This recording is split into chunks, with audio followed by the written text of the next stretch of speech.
it's Nurse J at Nursing the Truth. I hope everyone is having a great Monday. Yes, Nurse J worked at the hospital today, so that's why you haven't been seeing me for a few days. I've been very, very busy looking up some new material for you guys. So I'm going to make this a very short and sweet video. And before I get started, I would love to tell y'all that I have been getting some very good comments. So funny that I just have to laugh. I know response. No, I'm not a witch. And the material that I bring to you is not horse shit. So, to those trolls, thank you for stopping by and keep moving on. So, for the new subscribers, thank you very much. I'm so happy that you stopped by because you will get knowledge. Now, let me make sure my volume is up, which it is. So, we're going to move on. Have any of you guys heard of Zarathustra? Well, Nurse Jane, you're on an Egyptian kick all the time, but why the Persian Empire? Well, a lot of people don't know necessarily a lot of Iran or the Persian Empire. So Nurse J is going to bring it to you. Now, for you Christians that pop along or hop along on my channel, I'm not trying to discourage you, nor am I trying to be ugly, because as I said, if you watch my videos from the very beginning, you will know that I used to be a Christian as well. So, Zarathustra, let's spell it for you because it is tongue twisted today. Zarathustra. He was an Iranian prophet. So prophets, let's go back through the ages, right? The prophet, Jesus, Buddha, Krishna, Zarathustra,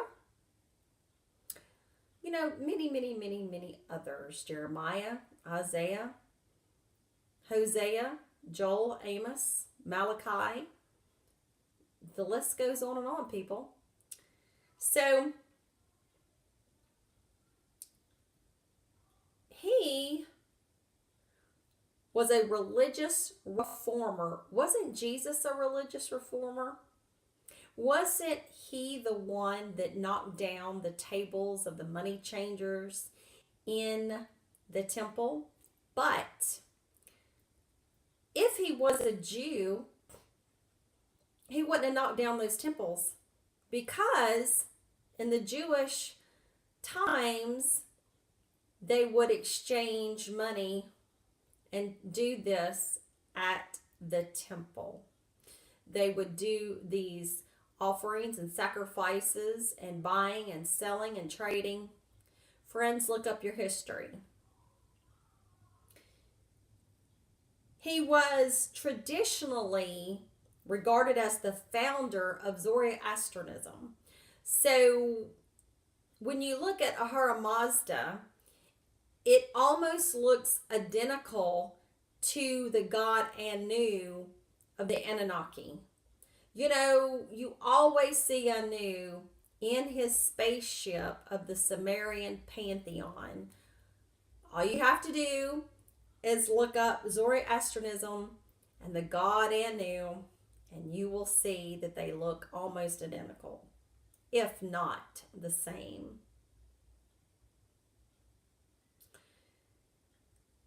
Now, we know that Moses in the Bible was not the only one to bring about quote unquote monotheism. The first one that really made a big deal out of worshiping one God was Akhenaten. Akhenaten was your Moses. But it was not a man. It was the sun disk called the Aten. Okay, just another form of Atum, Amen, Amen Ra, Rahar Kudi. Don't mess with me. I know my Egyptian. Now, he just wanted to worship the Aten. He knew that the Aten, the sun, he worshiped the sun, as did all religions.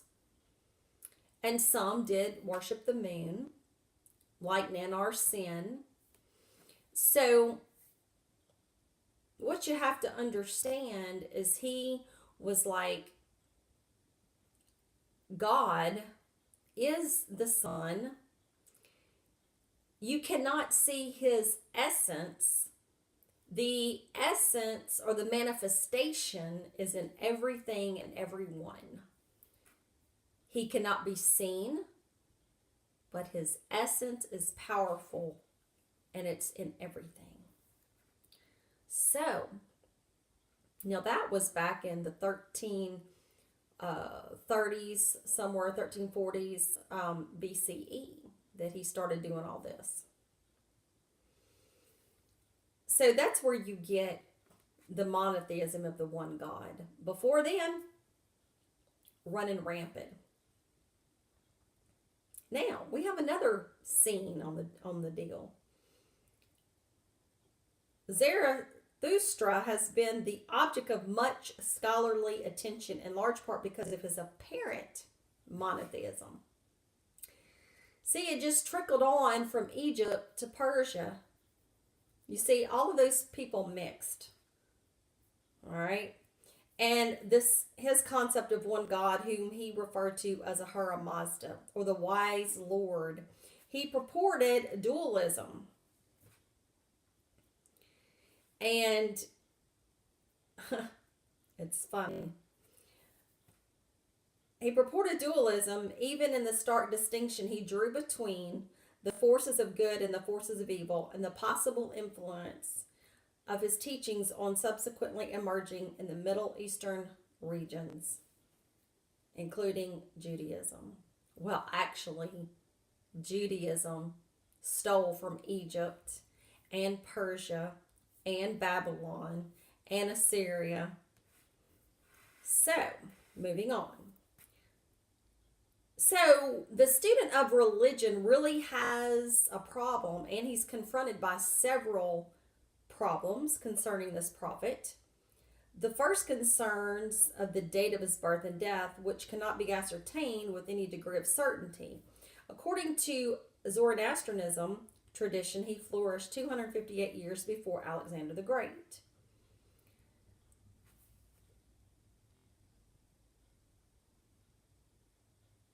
Okay.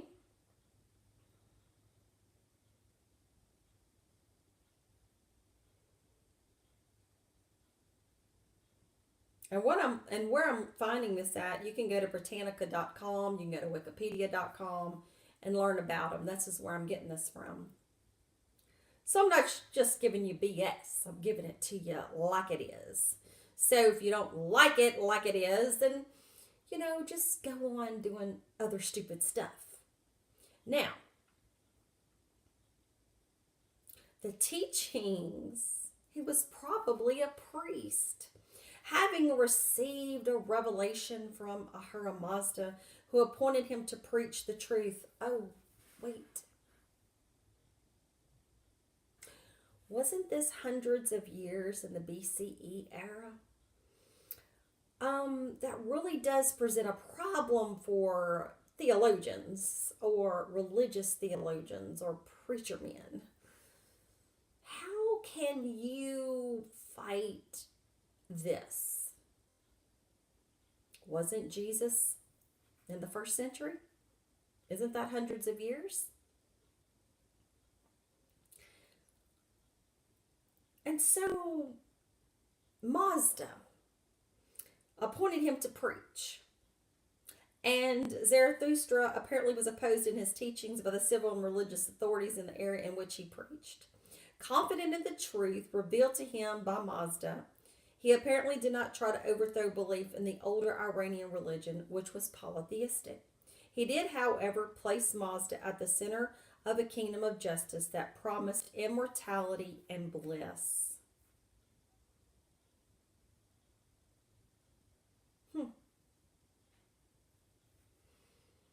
So, just have faith. Just believe in me, and you shall have everlasting life. No one can come to the Father except through the Son to have immortality. Well, that's not true.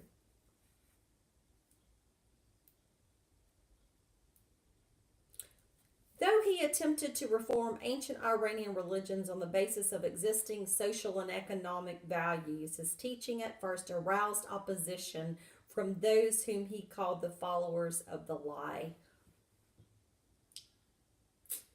Doesn't that ring a bell on when Jesus came to the Pharisees and the Sadducees and he goes, "You vipers"? Basically, the son of Satan, the children of Abraham. And it was the lie. See a little bit of Gnosticism in that too.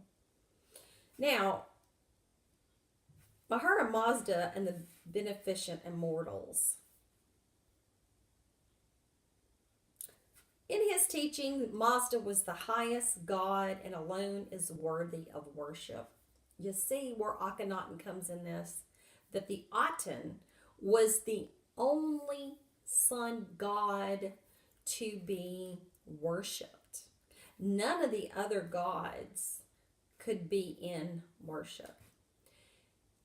And Akhenaten said he was the son of God and he was the only prophet to the Aten, that no one else could hear Aten, and that he was the only one.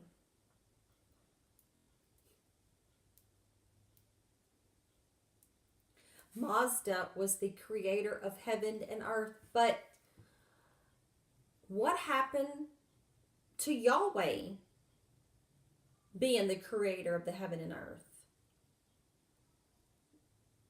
The Canaanite god, which actually was a son of El, which isn't the Most High God, in whatever pantheon you want to call it. So that's a problem. Because as we know, the cult of Akhenaten, when the dumbass died, wherever he died, whether it be Ramses or Seti the First that killed him in the desert, the heretic that he was and the mind control. Those people, some of them, got away from his insanity and followed the Canaanite gods.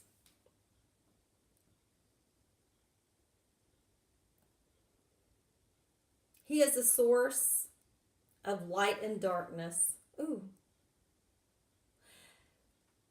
In Isaiah, it says that he is the creator of good and evil. But if you read your Enuma Elish, Marduk is supposed to be the god of that. You see how they stole from Babylon too? And he's the lawgiver. But wait, Moses was the lawgiver. Oh, but wait a minute. Moses stole the negative confessions from Egypt because remember, he was an Egyptian and he knew everything of the Egyptian ways, even magic, when he had the showdown of the snakes in the Pharaoh.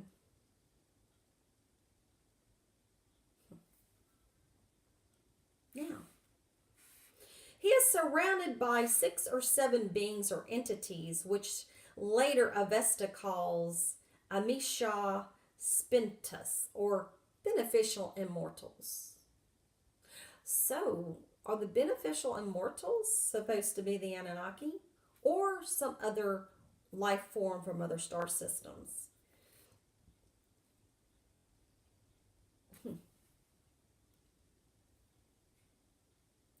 Mazda is the father, the good spirit of Asha Vashista, which is justice or truth. Oh, that's another thing.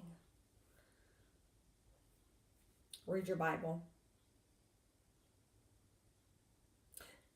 And these are different spirits that Mazda has. He's got spirit, justice, truth, righteousness, thinking, devotion. Kind of sounds like Thoth, the God of wisdom, truth, thinking. The other three beings or entities of this group are said to personify qualities attributed to Mazda: desirable dominion, wholeness, and immortality. Thoth is to have immortality.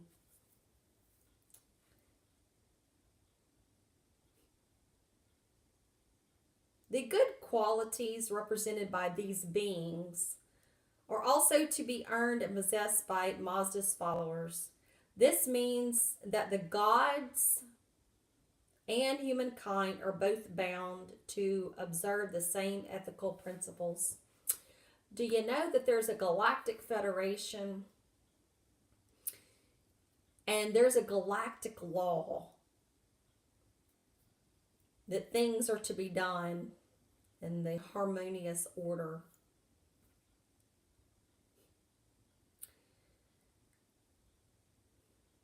And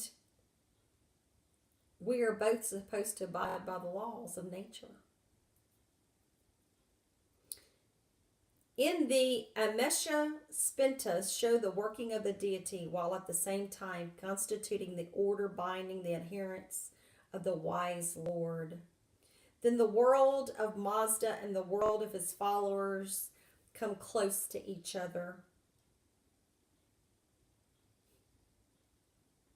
But they also has destructive spirits that embodies the principles of evil, and his followers, having freely chosen him, also are evil. The ethical dualism is rooted in Zoroastrian cosmology. He taught that in the beginning there was a meeting between the Spinta, Menu, and Ahriman, who were free to choose life or not life. The original choice gave birth to a good and an evil principle. Corresponding to the former is a kingdom of justice and truth, and to the latter the kingdom of the lie. Populated by the devas, the evil spirits, originally prominent old Indo-Iranian gods. However, the cosmogonic and the ethical dualism is not a strict one, because Mazda, a father of both spirits, who were divided into the two opposed principles only through their choice and decisions. Wow. Is God dual? Is these qualities of dualism, good or bad, in everything? We choose. We have free will. God, Inky, gave us the choice to know. Knowledge. Gnosis, as the Greeks say.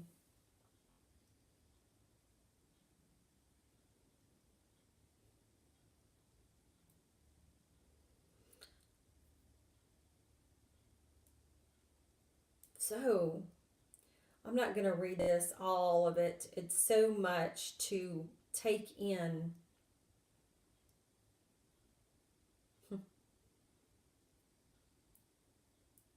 After death, an individual soul must pass over the bridge of the requitter, which everyone looks upon with fear and anxiety. Makes me think of the Egyptians, the Duat, and being on the boat. And then after judgment is passed by Mazda, just as it is passed by Osiris, the good enter the kingdom of everlasting joy and light, and the bad are consigned to the regions of horror and darkness. Could that be a situation of, you have levels in a game, and you go higher, higher, higher, the more that you pass? Could it be a situation that these old scribes and old pictures are saying that whenever you die, the soul goes to a certain thing, and if you didn't pass these tests that were given to you, that possibly it could be a situation that you go into not being conscious, your spirit or soul goes somewhere in a holding place, and then after a certain amount of time you get processed again. I'm not sure. This is my mind. I'm not telling anybody that's how it is. I need more truth seekers to come out and have discussions.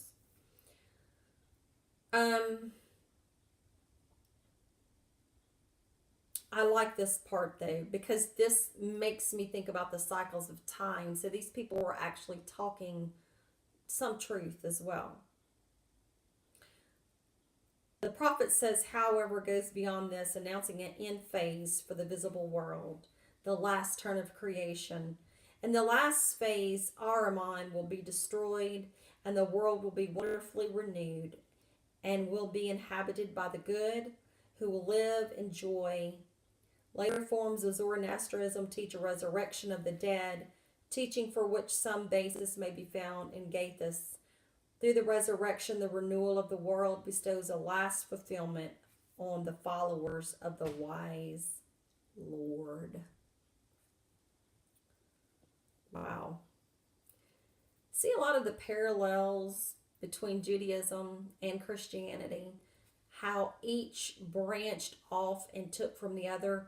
There is no true, real way and to kill over it. Islam is off of Christianity, which is off of Judaism, which is off of Persian, which is off of Babylonian, which is off Egyptian, which could be off of Sumerian. So why are we killing each other? Why are we hating each other? These books and these churches are ridiculous. So, until you search for yourself, then you're not going to come to a real conclusion. So, I hope this has helped you, and I will still be on a little Persian series. I need to, have some Persian makeup on next time. Who knows? I just might do it just to spite.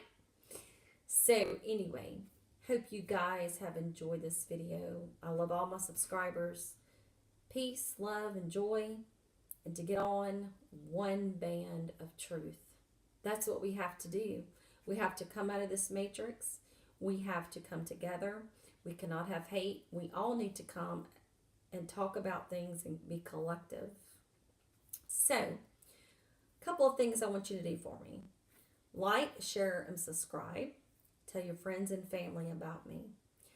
Also, send me some messages. Where are you guys from? Are you from the deep south? Are you from the north, east, or west? Are you from another country? I sure would love to hear from you. Reach out. Ask me questions. I'm going to try to make some other videos. Pretty soon, I'm going to dive into the Rh negative blood factor. And friends, let me know who is Rh negative. Because, guess what? Nurse J is Rh negative too.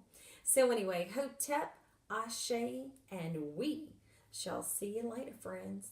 Have a wonderful Monday evening. Goodbye.